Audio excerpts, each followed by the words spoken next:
Olá, seja bem-vindo a mais um resumo semanal de notícias. Meu nome é Fernando Franklin, aqui da Maril Franco Corretora. Vou trazer para vocês tudo o que aconteceu de mais importante nesta última semana.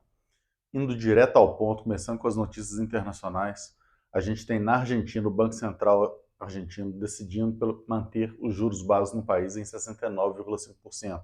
Então, parando a alta dos juros aí depois de iniciada lá no início do ano de 2022. Ponto importantíssimo, mostrando que o Banco Central agora acredita que a inflação vai ser controlada nesse patamar.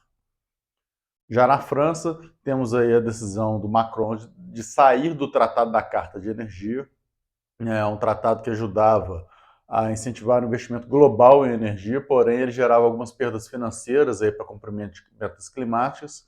Com isso, uma decisão de sair aí para poder tentar acionar, né, de forma mais qualitativa aí o atingimento do Acordo de Paris, por exemplo, né? Porém, ainda a França é dependente ainda do gás russo e isso aí pode ter alguns impactos que a gente deve acompanhar. O objetivo da França é não ser dependente desse gás russo aí quando o inverno chegar. Vamos acompanhar, porque isso com certeza faz parte de todo o momento econômico que a gente está vivendo aí da guerra da Ucrânia. E além disso, na zona do euro, a gente acompanha o CPI, que saiu com uma nova máxima histórica, né, de 9,9% em setembro, acumulado aí dos últimos 12 meses, né, contra 9,1% em agosto. Né? Então, a inflação na zona do euro como um todo ainda seguindo em alta. Ponto importantíssimo também que a gente deve acompanhar. Vamos ver até quando essa inflação segue em alta. Lembrando que aqui no Brasil, vamos falar um pouquinho disso, já estamos em queda há 3 meses, né, diferente aí do resto do mundo. Ponto importante também para a gente observar quando que a gente vai ter equacionada essas duas situações. O normal é o mundo andar junto, né? Não ter essa diferença tão grande que a gente está vivendo. Passando então agora para as notícias nacionais, falando aí da pesquisa Focus, que traz para a gente o IPCA caindo pela 16ª semana seguida para 5,62 e o IGPM também para 7,55 na 16ª semana seguida. Né? Vale ressaltar aí que o IGPM teve uma deflação de 0,83 na segunda prévia agora de outubro, ponto importante também para a gente acompanhar. E o PIB, a pesquisa Focus traz o PIB subindo aí para 2,71, voltando a subir um pouquinho. Né? E aí a gente pega um contraponto, que é o IBCBR, que é o muito conhecido aí como a prévia do PIB, que caiu 1,13% em agosto na comparação com julho. Né? Porém, quando a gente pega na comparação de agosto de 21, ele está avançando aí 4,86, e quando a gente pega os últimos 12 meses, ele está avançando 2,08. Né? E no acumulado de 2022, só 2022, né? Janeiro a setembro, a gente está falando aí de 2,76.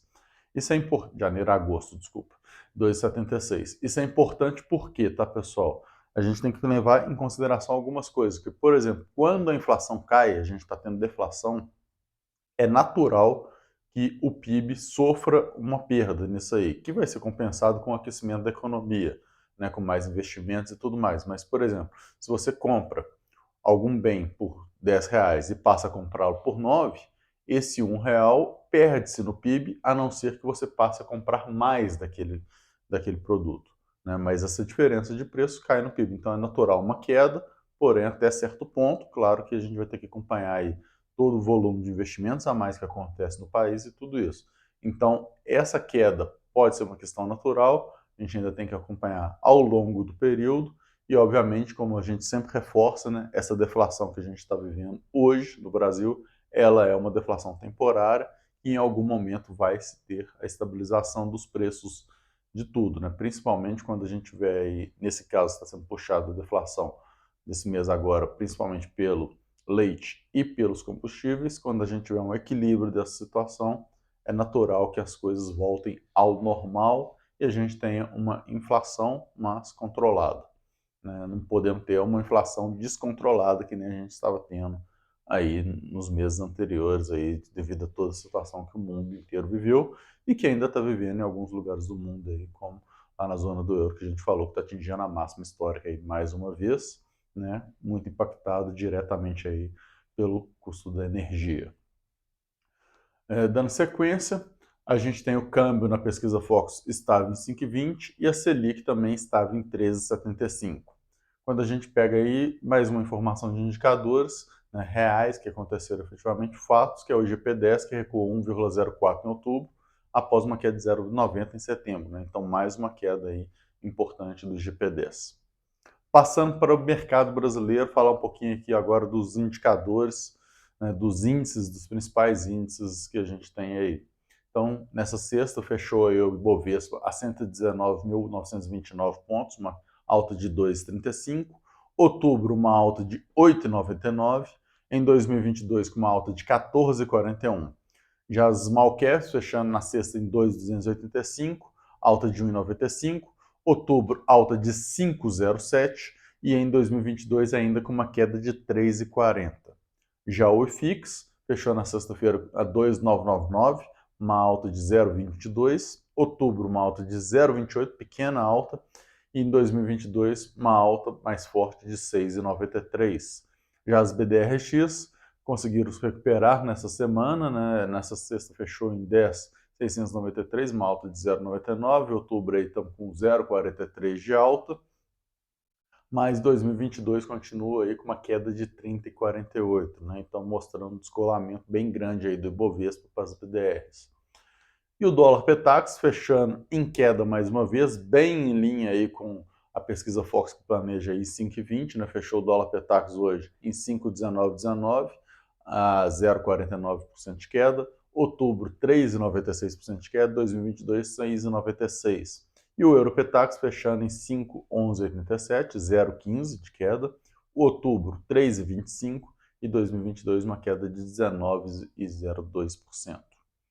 Passando agora para os fatos relevantes de mercado, né? Muita informação interessante aí, muita informação em relação a regulações, menos em si de mercado, que eu vou trazer hoje para vocês. Então, por exemplo, o Banco Central ele informou que, em conjunto com a CVM, BNDES, Ministério da Economia, eles querem definir um padrão de taxonomia para ativos financeiros verdes. Basicamente, dar uma nomenclatura de uma forma padronizada para que você identifique que aquele ativo é verde, né, que ele é um ativo ecológico, um ativo positivo para o meio ambiente, né, de forma que isso impulsione o mercado de uma maneira mais clara.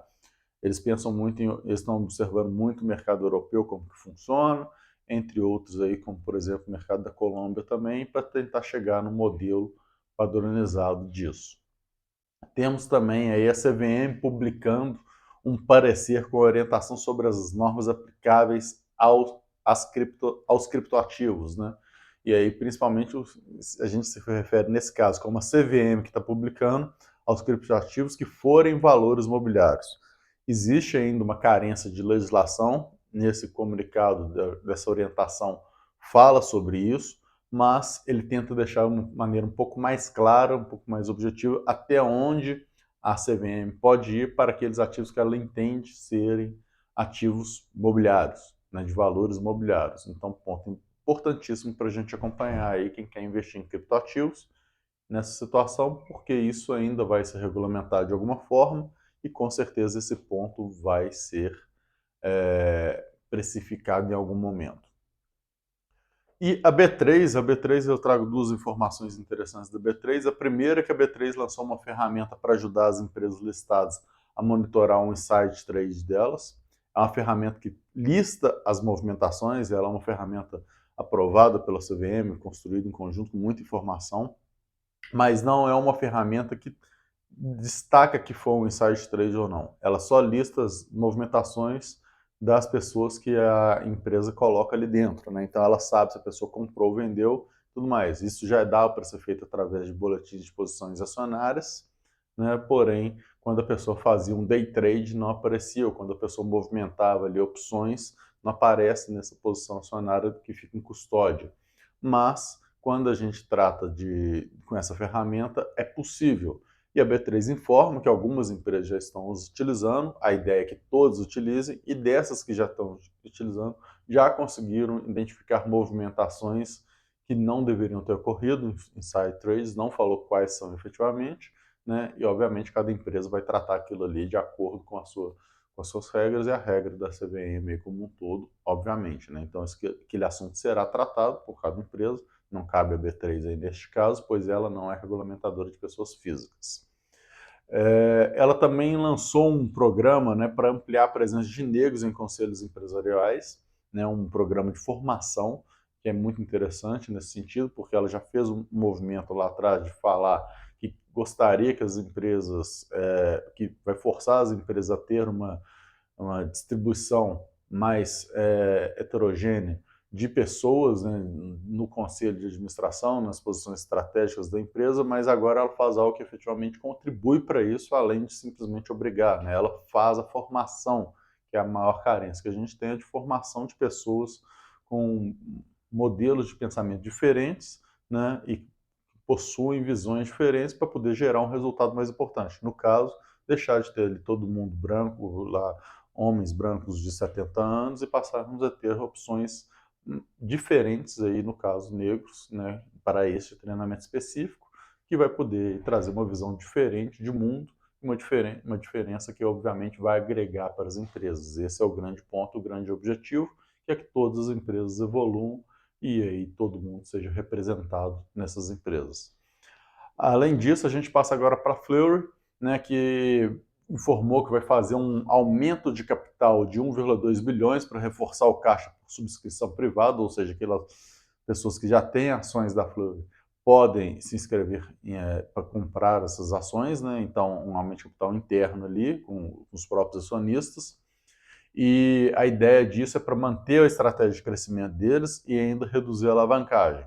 Existe muita especulação que não era tão necessário isso pela Freuler, pela toda a posição de caixa dela, mas então que existe uma possibilidade dela querer vir a comprar outros ativos, assim como ela já comprou a Ernst Fardini, mas obviamente tudo isso é apenas suposição, não significa que ela vai comprar é positivo, até porque depende do que ela vai comprar e por quanto ela vai pagar, né, que é o principal, e não significa que fazer esse aumento é bom ou ruim, apenas é uma situação que está informando que ela está fazendo com este objetivo de reduzir a alavancagem dela. Claro que toda redução de alavancagem é positivo, vamos ver qual que vai ser o valor, para ver se vale a pena ou não o acionista entrar na subscrição, esse é um ponto importante, né? A pessoa tem que avaliar o valor que vai estar ali, se vai fazer sentido ou não de acordo com o preço de mercado, e, obviamente, também entender todo o contexto e a situação futura para a empresa, para o setor. Passando agora para a Açaí, né? A Açaí saiu o resultado dela aí, uma das primeiras a ter o resultado divulgado, divulgou um lucro líquido no terceiro trimestre de 22 com uma queda de 47% sobre o terceiro trimestre de 21, porém um aumento de 52,7% sobre o segundo trimestre de 22. Né? Então uma evolução aí quando a gente olha de trimestre a trimestre, mas não chega ainda no volume que a gente teve lá no terceiro trimestre de 22, né? De 21, um volume bem abaixo. Ela também informou aí questões de aumento de lojas e tudo mais, que é interessante dar uma observada nos seus detalhes, né, do seu balanço, para você decidir se ainda faz sentido ou não investir, continuar investindo na empresa, ou até mesmo começar a investir nela nesse momento. E por fim, a Marfrig, né, ela trouxe uma informação, foi divulgada uma informação pela Fint, né, a avaliadora Fint, que traz a nota de crédito aumentando de BB para BB+, e o rating em escala nacional de AA+, para AAA. Né? Então, uma evolução, ambos com perspectiva estável, mas uma evolução interessante para a Marfrig, né, mostrando aí uma estabilidade financeira interessante. Claro que você, de novo, é importante ressaltar, você deve avaliar aí se nesse preço faz sentido ou não. A questão aqui da Fint não é falar se o preço dela é compatível com os resultados dela, e sim dizer que os resultados dela são bons resultados, estão estáveis e ela tem uma capacidade de pagamento adequada. É isso que a Fint está dizendo. Não está falando se ela é uma empresa que está valendo a pena, se está barata, se está cara. Não tem nada a ver com isso. É isso que eu tinha para trazer de informações para vocês. Agradeço muito a paciência de todos. Deixe seus comentários, diga aí para a gente o que vocês estão achando aí dessa questão da regulamentação aí dos ativos verdes, se isso vai ter um futuro ou não, como que isso vai andar, e também se você acha que os juros na Argentina realmente chegou ao topo, né, nos 69,50, ou se daqui a pouco a gente vai ver esse juro subindo ainda mais. É isso, muito obrigado e até a próxima. Tchau, tchau.